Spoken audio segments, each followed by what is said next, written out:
But there's a scene at the end of Superman Returns where he's looking over his son, right? Yeah. Yes. And that scene kind of caught a lot of people off guard.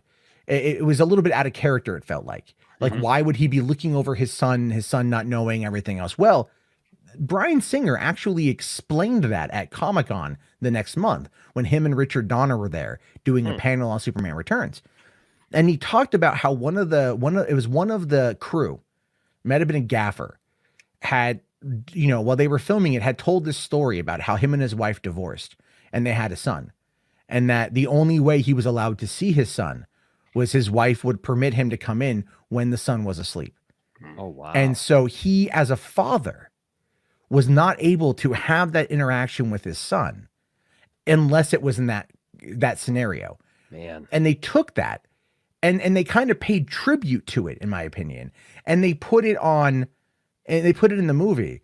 Yeah. And at first, when you don't know what that scene, the origins of that scene, it comes across as weird. But when you learn the origins, and he's saying this in a room with like 4,300 people, and you could feel everyone just go, wow, like, wow, because I'll never watch that the same way again. No, it's got a deeper emotional meaning behind it. And I rewatched Superman Returns a while back, and I went on Twitter and I said, I owe Bryan Singer a fucking apology, man. I trashed that movie when it came out. I did. I trashed it when it came out. Flip-flopped. And I flip-flopped on it because that's the thing. Some of these movies, you have to be older to understand them. Okay. And it's like, it's kind of like looking in, and I've been talking about it a lot, Man of Steel and BVS, what Snyder brought to those stories and what David Goyer and Chris Terrio and that team, that creative team, brought to those stories. When you break it down philosophically, when you break it down by the relationship of father and sons in Man of Steel, sons and mothers in Batman v Superman, you can see the dynamic that Snyder created. You can see the dynamic that plays into it. And since my personal take is like, we have this big fatherless problem in our country and our society, not just here, but just in general. Like I do feel there's a big lack of fathers. And in media, fathers are generally always criticized and kind of belittled anyway. Oh, for sure. Yeah. And so when you get a positive response to something like that, it's one of the things, and again, I'm kind of getting deep here and I apologize. But no, like it's Phil great. Lord and Chris Miller, if you really look at Phil Lord and Chris Miller's body of work, it is all about fathers and sons. Cloudy with a Chance of Meatballs. Flynn and his dad didn't see eye to eye. His dad would use fishing metaphors to try to communicate. Flynn didn't get it. And they just had, but at the end of the day, it was just like, no, he wanted to impress his dad. And his dad was always impressed, but never had the words to say it. And then you had Mr. T and his son, little Cal. And he's always like, I love my son. Anything for my baby boy. I watch Cloudy at least twice a week now. My kids love it. And then you look at again, Lego Movie, a father and his son, a boy and his sister, that relationship, that dynamic. Yeah. If you really look at the themes that they put out there, and look at Into the Spider-Verse. They produced it and it was their story. Miles and his dad. Yep. Right? It was, again, it's about the fathers and sons. And it's like showing that dynamic to me. And I don't have sons. I have two daughters, but I approach it the same way. It's like, I want to have that relationship with them. I want them to know that I'm here, that I'll always be here for them, that I love them immensely. My favorite thing to do tonight was usually I go delivering food and I don't put my kids to bed. But tonight, we were running around, my daughter and I chase each other around the living room. I'll chase her, she'll chase me and all that shit. And we laugh and I'm tossing her up in the air. She's 2. And then my other daughter is almost 1 or almost 11 months. And so we're now being able to toss her up. And so she's giggling and laughing. And it's just this is the moments, dude. This is what, this is what you live for, seeing this with your kids. And then, so when you can see something like that, when the deeper meanings come into these films that are they're layered within spectacle. Yes. And you can start breaking them down. It becomes this deeper, greater experience, which is how I tend to approach movies. People talk a lot of crap about Terminator Dark Fate.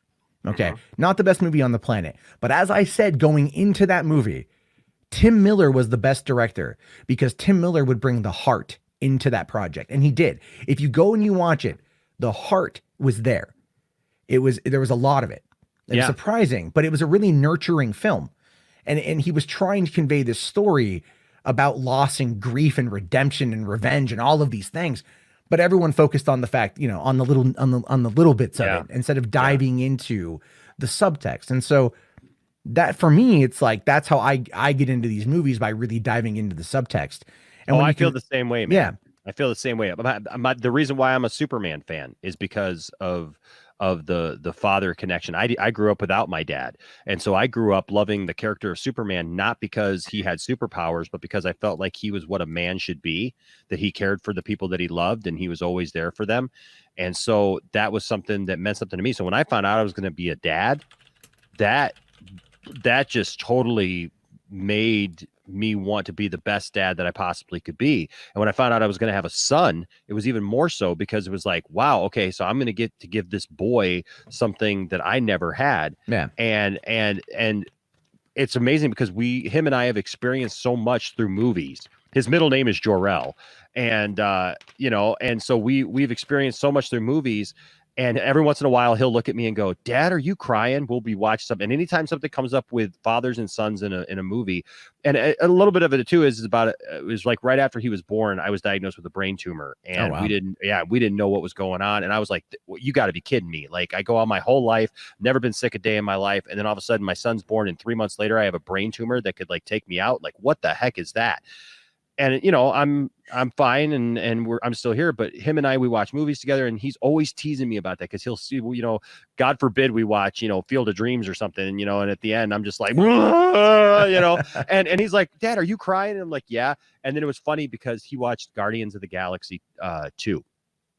Oh yeah, that's another good one about fathers and sons. Yep. And so we're sitting there watching that in the theater, and he's always teasing me with that line, you know, "Are you crying?" And I look over, and he's watching the whole Yondu scene at the end, and he's just crying. And I'm like, "Are you crying?" And he's like, "Yeah, Dad, I get it now." And you know, and he just turned 15, and he's like, "Dad, I get it." And it was funny because we got to meet what's his name, who plays Yondu, and we shared that story with him. And he was just like, he recorded a little thing for us on our phone to come back. He's like, "Are you crying, boy?" You know, and stuff, because you know, it's like, stop giving your dad a hard time, you know, and stuff. But yeah, man, that's what you see when you. But you know, that's the thing, is like, when you love movies and you have these experiences in your own life, that's what movies, that's the power of film, is that it connects you and that it brings you into these stories of other people that, is it just some light and some pictures flicking by? Yeah, technically, but the reality is it's not just telling a story, it's in many ways telling your story back at you of what you've lived, of what you've experienced, just in a different way.